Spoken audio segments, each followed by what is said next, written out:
আসসালামু আলাইকুম রহমতুল্লাহ বরকাতুহ।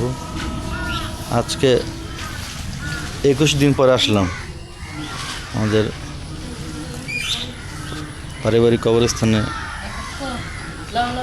কলা গাছ লাগাইছিলাম 24টা। বৃষ্টি আসছে একটু আগে, বৃষ্টি পরপরই আসলাম। আব্বার কবরটা ভেঙে গেছে, আবার মাটি দিতেছে পিচ্ছি গোলা বেন্ডা।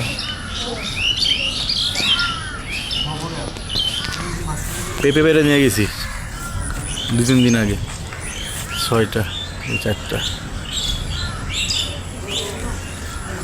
গাছ পাকা। কি গোপাল ভাই, কি অবস্থা?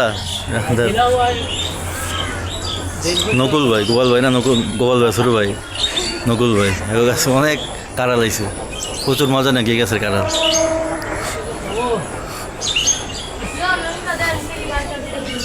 এবারে কি হয়েছে? বাইরে কিছু এটা এটা দেবো, ভালো দেবো গা। সর্বি কলা, সাগর কলা লাগাইছিলাম, এখানে আছে 4টা লাগাইছিলাম, 3টা বাচ্চা। পরে এটা লাগাইছিলাম চম্পা কলা, এটাও বাইরে গেছে, এটা মই লাগিয়েছিল, পরে আবার হয়েছে।